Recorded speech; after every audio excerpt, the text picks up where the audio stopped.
Agathe. Lucille. Bon, je trouvais ça chouette qu'on se fasse un petit débrief post-stage, juste pour faire un petit retour à chaud. Et comme je te disais, c'est toujours mieux quand on est encore un peu immergé. Ouais. Et parce que vraiment, moi j'ai trouvé que forcément c'était un truc de fou et que j'ai envie de le partager parce que parce qu'il y a vraiment ce sentiment profond, pour moi en tout cas, d'avoir eu plein de clés beaucoup plus spirituelles, vibratoires, etc. Et que toi tu donnes corps à tout ça. Et tout en ayant un fil conducteur, comme je disais, c'est du cousu humain, quoi. Et il y a vraiment un calque qui se pose entre chaque activité, ce que tu transmets. Enfin, ça m'a impressionné vraiment. Tu vois, le fait que quand tu fais une petite transmission sur la natte ou sur la philo ou dans l'expérience dans le corps, tu vois, il y a toujours cette cohérence. Et c'est ce qui manque dans beaucoup d'enseignements. Nous, on nous a appris, en tout cas, déjà dans l'ostéopathie, mais après dans d'autres enseignements, à faire du lien. Et je pense que plein de gens ne s'autorisent pas ou n'ont pas accès à faire du lien entre différentes pratiques. Donc d'avoir accès à l'anatomie va nourrir des pratiques physiques, ce qui permet d'éclairer ou de nourrir d'autres voies d'apprentissage. Que ce soit la théorie est nécessaire à une bonne pratique, qui est nécessaire après à une ouverture de conscience sur un versant plus spirituel. Mais tout ça, il y a une notion de cohérence et une importance pour moi dans la compréhension des liens entre les différentes pratiques et surtout au service de quoi. Et pourquoi tu vas pratiquer quelque chose qui n'est pas juste pour perdre du poids ou avoir un squelette ou une image physique. Non, toutes les pratiques sont au service de la physiologie, de ton bien-être personnel et après sur quelque chose qui est un peu plus vivant. Ouais, et du coup, sur cet aspect-là, moi, il y a un truc qui m'a vachement marqué ce week-end. C'est pour encore parler de ce qu'on voit fréquemment et qui peut amener une sorte de trop-plein par moment, c'est la recherche de performance en permanence. Et toi, tu enseignes vraiment ce retour à l'écoute, la lenteur, le fait d'être plus centré sur les ressentis plutôt que sur la recherche de performance ou d'un but, un objectif à atteindre. On se trompe souvent d'objectif, j'ai l'impression. En effet, on va d'abord mettre la performance ou des notions de timing en priorité, comme tu l'as dit dans la glace. Il n'y a absolument aucune notion de temps, parce qu'un bain de glace n'est pas au service d'une performance de timing mesurable à la montre. C'est au service d'une voie méditative et de lâcher des systèmes, de réussir à accueillir un stress puissant tout en restant en ouverture.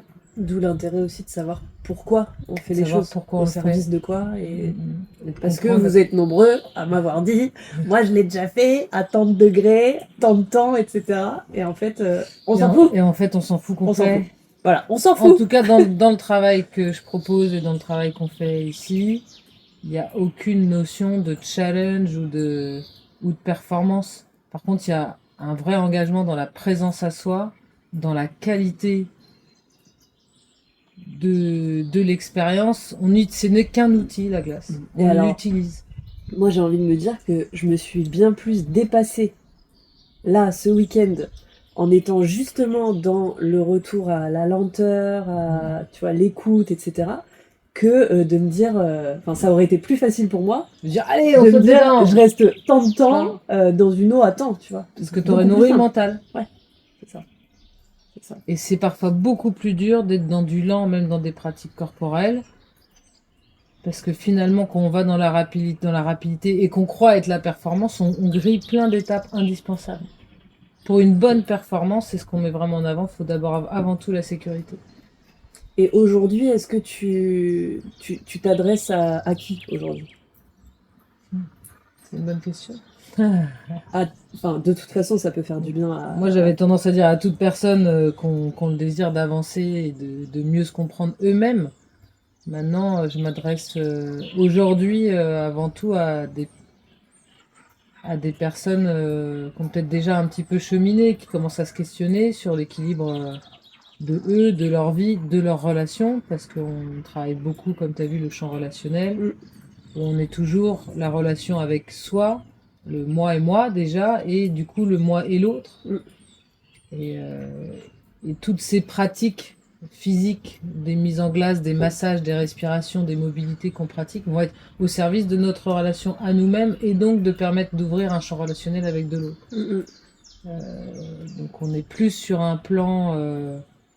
Il y a un vrai truc aussi avec les personnes qui aujourd'hui en auraient marre aussi du dev perso à gogo, de la spiritualité un peu de surface, et qui auraient envie de se confronter à quelque chose d'authentique, de brut et de véritable. Enfin, moi j'ai vraiment ressenti ça, tu vois, parce que j'étais aussi dans ce ras-le-bol de cette soupe un peu indigeste là, tu vois, au bout d'un moment où t'as l'impression de tourner en rond et de pas avoir de réelle issue, quoi. Mais il faut des vraies connaissances aussi pour ça. Mm. C'est pour ça que je donne beaucoup de cours théoriques, c'est pour accéder à de la connaissance qui vont permettre de pouvoir nourrir l'expérience et donc d'accéder Complètement. à d'autres plans de conscience. Mais pour ça, faut comprendre et comprendre ce qu'on fait, avoir des notions d'anatomie, de physiologie, de philosophie qui Ouais. vont permettre de faire du lien et pas juste de pratiquer parce qu'on t'a dit de pratiquer. Et c'est vraiment comme Et ça que je l'ai devenir vécu. autonome. Tu vois, comme plein de petites fenêtres qui s'ouvrent et qui se connectent toutes les unes les autres. Parce que Agathe peut aussi bien nous parler de l'anatomie, la physio, que du kibalion, quoi. Donc, enfin, moi, j'ai trouvé ça fascinant. Parce que je ne connais pas de personne qui soit suffisamment calée sur tous les aspects. Alors, sans parler de perfection ou quoi que ce soit, mais qui soit capable de créer le lien entre tous ces aspects-là. Moi, ce qui m'intéresse, c'est le corps. Mm. Et c'est le concret dans la matière. Mais je ne peux pas ne pas prendre en compte tous les autres aspects qui nous nourrissent. Physique, psychologique, énergétique. Mais à un moment, ça peut s'expliquer et mettre du concret dans ces choses-là, c'est pour moi indispensable. Parce que l'intérêt, c'est qu'après, le corps se libère et qu'on le ressente dans le corps. Et que ce soit ton corps qui soit ton guide, entre guillemets. Carrément.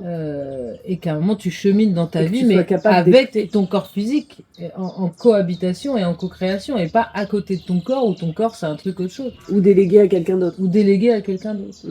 Carrément. On peut devenir autonome tout en ayant besoin d'aide ponctuellement, mais on peut devenir autonome dans nos pratiques et dans nos compréhensions de notre corps physique. Ouais. Mais ça demande un engagement, de la volonté, du travail, c'est pas miraculeux, il n'y a pas de méthode ou d'outils qui vont changer votre vie. C'est avoir le désir de s'engager sur un chemin de recherche, de compréhension, de quête. Un chouïa de discipline. Un chouïa de discipline, mais qui est indispensable. Ouais, comme tout engagement demande une discipline. Et du coup, tu proposes des stages à quel rythme et... J'en proposais toujours 2 par an. Mon idéal, ça va être d'en proposer 4 par an dans vraiment le travail de fond que je veux proposer dans le système relationnel avec la relation qu'on a aussi avec le monde extérieur, donc l'énergie des saisons. Ouais. Et dans l'idéal... tu vas me rejoindre sur mes retraites 4 saisons. Pourquoi pas. Et l'idéal, oui, ce serait de faire 4 stages par an, au moins proposer 4 stages par an, parce qu'on travaille des choses différentes selon le moment de l'année. Ouais, dans le corps et la physiologie ne réagit pas de la même façon qu'on soit en plein été ou en plein hiver. On n'a ni les mêmes besoins, ni les mêmes façons de fonctionner. Et de se mettre en cohérence avec ça fait sens. Carrément.